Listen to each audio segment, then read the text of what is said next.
Hello बच्चों, कैसे हैं आप लोग। आशा करता हूँ आप लोग अच्छे होंगे, मस्त होंगे। तो चलिए बच्चों, कल नागरिक शास्त्र का पेपर था बच्चों। पेपर हो गया यूपी बोर्ड का, और अधिकतर क्वेश्चन जो पढ़ाए हुए थे वही क्वेश्चन आया था।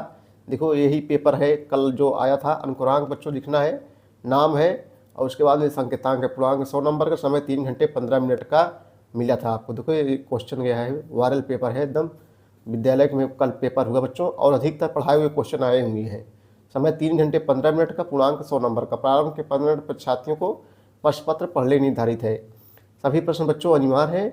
पहले बहुविकल्पी, फिर उसके बाद अलगोत्री, फिर उसके बाद में लघुत्तरी फर्स्ट प्रकार के क्वेश्चन, फिर लघुत्तरी सेकंड प्रकार के क्वेश्चन, फिर उसके बाद दीर्घ प्रश्न जो है आए थे। ठीक है भैया। देखो बच्चों, तो चलिए हम लोग देखते हैं क्वेश्चन को। देखो बच्चों सब क्वेश्चन आए थे इंग्लिश में, हिंदी में भी। सबसे पहले देखो भविकली प्रश्नों को हल कर लेते हैं हम लोग। देखो निम्नलिखित में से प्रत्येक 4 विकल्प दिए गए हैं, सही विकल्प चुनकर लिखना है। 1917 की रूसी क्रांति किसके नेतृत्व में जो है हुई थी। 1917 की जो रूसी क्रांति हुई थी, ये जो है किसके नेतृत्व में बच्चों जो है हुई थी। 4 ऑप्शन देखो दिए गए हैं, सही जवाब क्या हो जाएगा। देखो इसमें पहले सही जवाब बच्चों ए हो जाएगा, व्लादिमीर व्लादिमीर लेनिन। 1917 की रूसी क्रांति जो हुई थी, व्लादिमीर लेनिन के नेतृत्व में जो हुई थी। अपना अपना बच्चों मिला लीजिए। भारत ने जो है किस वर्ष जो है एक्ट ईस्ट नीति जो है अपनाई। एक्ट ईस्ट नीति अपनाई। तो सही जवाब बच्चों यहाँ हो जाएगा जो है सा हो जाएगा 2014 में। ठीक है भैया। भारत ने बच्चों किस देश के साथ सिंधु नदी जल समझौता 1960 में हस्ताक्षर किए थे। नेपाल, भूटान, पाकिस्तान, अफगानिस्तान। सही जवाब बच्चों यहाँ सा हो जाएगा जो है पाकिस्तान हो जाएगा। संयुक्त राष्ट्र संघ, देखो बच्चों हमने बताया था कि संयुक्त राष्ट्र संघ से क्वेश्चन जरूर आते हैं हर वर्ष परीक्षाओं में। देखो आया ये, संयुक्त राष्ट्र संघ के प्रथम महासचिव कौन थे। तो सही जवाब बच्चों जो है क्या हो जाएगा 4 का आ हो जाएगा, ट्राइग्यू ली। सही जवाब जो है यहाँ पर आ हो जाएगा। निम्नलिखित में से किस देश के पास परमाणु हथियार नहीं है। कौन सा ऐसा देश है बच्चों जिसके पास परमाणु हथियार नहीं है। देखो भारत के पास भी है, पाकिस्तान, चीन के पास, लेकिन श्रीलंका के पास नहीं। सही जवाब यहाँ दा हो जाएगा। भारत का वह प्रथम कौन सा भाग है जहां जून 1948 में सार्वभौम वयस्क मताधिकार सिद्धांत पर चुनाव हुए थे। सिक्किम, पंजाब, मणिपुर, असम। तो सही जवाब बच्चों जो है यहाँ पर क्या हो जाएगा। तो सही जवाब यहाँ पर बा हो जाएगा, मणिपुर हो जाएगा। किस राजनीतिक दल ने भारत और पाकिस्तान को जो है एक करके अखंड भारत बनाने की जो है बात कही थी। तो सही जवाब बच्चों यहाँ पर बा हो जाएगा, भारतीय जनसंघ है। कौन हो जाएगा, भारतीय जनसंघ। सही जवाब बा हो जाएगा। 8 नंबर पूछा गया था, आत्मसम्मान आंदोलन के जनक कौन थे। आत्मसम्मान आंदोलन के जनक बच्चों ई.बी. रामास्वामी नायकर थे। सही जवाब जो है आ हो जाएगा यहाँ पर। किसने हिंदुत्व को जो है भारतीय राष्ट्रीयता के आधार के रूप में लोकप्रिय किया था, किसने। तो सही जवाब बच्चों यहाँ पर जो है हो जाएगा 9 का बा हो जाएगा, बी.डी. सावरकर। सही जवाब जो है बा हो जाएगा। अगला क्वेश्चन है 10 नंबर लास्ट वाला, किस राज्य को भारत के उत्तर पूर्व क्षेत्र 7 राज्यों से 7 बहनों का भाई कहा जाता है। तो सही जवाब बच्चों यहाँ पर क्या हो जाएगा, ये हो जाएगा सिक्किम।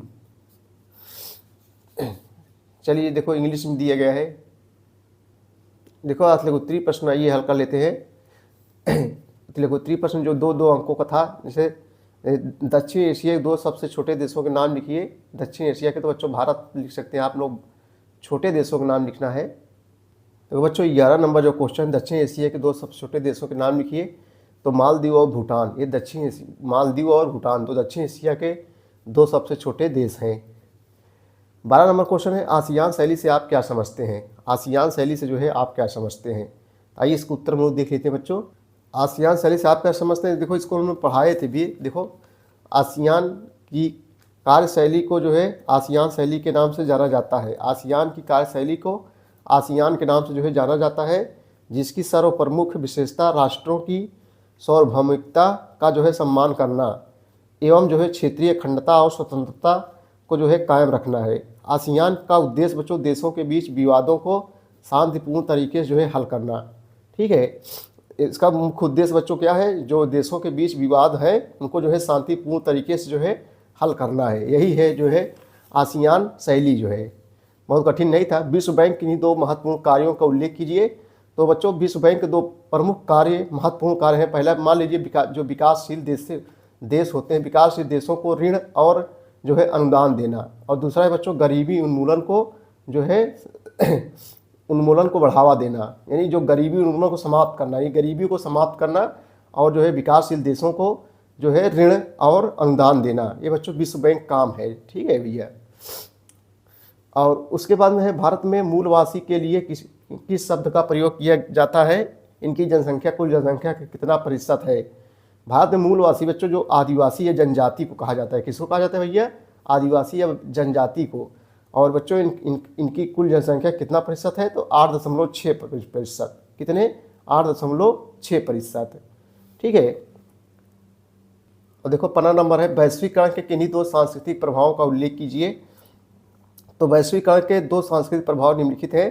पहला है वैश्विक, नंबर 1 लिखेंगे बच्चों, वैश्वीकरण ने दुनिया भर की संस्कृतियों को जो है आपस में जोड़ा है। ठीक है, वैश्वीकरण मतलब होता है विश्व स्तर। और दूसरा लिखना है बच्चों, वैश्वीकरण ने सामाजिक ताने बाने को जो है बदल दिया, यानी वैश्वीकरण ने सामाजिक ताने बाने को जो है बदल दिया। यही दो लिखना है आपको। उसके बाद में है 16 नंबर क्या है, स्टेटमेंट ऑफ एक्शंस जो है क्या तात्पर्य है। तो बच्चों यह एक कानूनों का दस्तावेज है जिसमें जो है रियासतों के शासक भारत या पाकिस्तान में सहमति शामिल हो। देखो बच्चों, यह एक कानूनी दस्तावेज है जिसमें रियासतों के शासक भारत या पाकिस्तान में सहमत शामिल होने से संबंधित है। उसके बाद में बच्चों है देखो 17 नंबर है, वामपंथ और दक्षिणपंथ से आप क्या समझते हैं। तो इसको हमने कई बार जो है पढ़ाया है। देखो जो बच्चों वामपंथी होते हैं वो गरीब पिछड़े दलितों का जो है आगे बढ़ाने की कोशिश करते हैं, और दक्षिण पंथ के लोग जो होते हैं ये उच्च लोगों की मतलब वकालत करते हैं, जो बड़े लोग होते हैं उनके साथ रहते हैं दक्षिण पंथ के लोग। और जो वामपंथी लोग होते हैं जो गरीबों और पिछड़े वर्गों को जो है आगे बढ़ाने की कोशिश करते हैं। ठीक है भैया। उसके बाद बच्चों 18 नंबर है, लाल बहादुर शास्त्री का निधन कब और कहाँ हुआ था।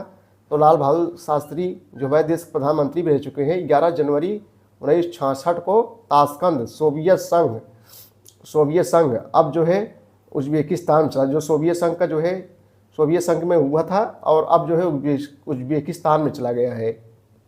ताशकंद था बच्चों जो सोवियत संघ का हिस्सा था, लेकिन अब जो है उज्बेकिस्तान में चला गया है। ठीक है, यही जो है इनका निधन हुआ था। गैर कांग्रेसवाद से आप क्या समझते हैं, गैर कांग्रेसवाद यानी जो कांग्रेसवाद जहाँ पर ना हो। आनंदपुर साहिब प्रस्ताव किन्हीं दो प्रमुख मांगों का जो है उल्लेख कीजिए। दो नंबर का था बच्चों, 20 नंबर। ठीक है। उसके बाद देखो जो लघुत्तरी फर्स्ट प्रकार अधिकतर क्वेश्चन पढ़ाए हुए बच्चों आए हैं। आसियान समुदाय के मुख्य स्तंभों एवं उनके उद्देश्यों का उल्लेख कीजिए। 5 नंबर का है शक्ति संतुलन पर एक संक्षिप्त टिप्पणी लिखी, इसको पढ़ाए हैं। वैश्विक राजनीति में पर्यावरण की चिंता के, देखो पर्यावरण संबंधी मैंने बच्चों बताया क्वेश्चन आएंगे, हर वर्ष आते हैं परीक्षाओं में। कांग्रेस के सामाजिक और विचारात्मक गठबंधन के रूप को स्पष्ट कीजिए, ये भी 5 नंबर का था। 25 नंबर नियोजन से आप क्या समझते हैं। प्रथम पंचवर्षीय योजना के उद्देश्यों, देखो पंचवर्षीय योजना में बच्चों पढ़ाए। प्रथम पंचवर्षीय योजना के उद्देश्य क्या है, देखो कृषि यानी कृषि पर ज़्यादा जोर दिया गया था, इसको पढ़ाए हैं, कई बार हम पढ़ा चुके हैं। भारतीय राजनीति में कड़े मुकाबले और बहुत से संघर्षों के बावजूद अधिकतर राजनीतिक दलों के बीच उभरती सहमत से संबंधित प्रमुख बातों को स्पष्ट कीजिए। उसके बाद लघुत्तरी सेकंड प्रकार क्वेश्चन है। देखो संयुक्त राष्ट्र सुरक्षा परिषद भारत की स्थायी सदस्यता के दावे, कई क्वेश्चन इससे पढ़ाया गया है। वैश्वीकरण क्या है, इसके आर्थिक प्रभावों की विवेचना कीजिए। हर क्षेत्रीय आंदोलन अलगाववादी मांग की तरफ अग्रसर नहीं होता, उदाहरण देखकर इस तथ्य की विवेचना कीजिए। 6 अंक का है। 1975 में घोषित आपातकाल भारतीय लोकतंत्र कौन सी ताकत और कमजोरी को उजागर, इसको भी हम पढ़ाए थे बच्चों। डी उत्तरी प्रश्न है, मिखाइल गोर्बाचोव सोवियत संघ के विघटन के कहाँ तक, तो इसको पढ़ाए थे। भारतीय विदेश नीति का प्रमुख विशेषताएं विवेचना कीजिए। 8 नंबर का दी उत्तरी प्रश्न जो होता है 8 नंबर का, जहाँ अथवा लग जाए दो में से एक आपको करना है। उसके बाद 32 नंबर है, शाक थेरेपी से आप क्या समझते हैं। शाक थेरेपी में आघात पहुँचाकर सदमा पहुँचाना, आघात। ठीक है, इसके परिणाम उल्लेख कीजिए, ये भी पढ़ा है बच्चों। मंडल आयोग देखो पढ़ा है, जो पिछड़े वर्गों से संबंधित 3-4 क्वेश्चन जो है मंडल आयोग से हमने बताया कि जरूर क्वेश्चन आएगा। मंडल आयोग पे संक्षिप्त टिप्पणी, जो मंडल आयोग था बच्चों पिछड़े वर्गों से संबंधित था। 27% ओबीसी को आरक्षण दिया गया है, तो मंडल आयोग की ही देन है। तो इसको हमने कई बार पढ़ाया है। 8 नंबर का है, अथवा लग जाए दो में से एक आपको जो है करना है। तो बच्चों ऐसे ही क्वेश्चन जो है पूछा गया था पेपर में कल।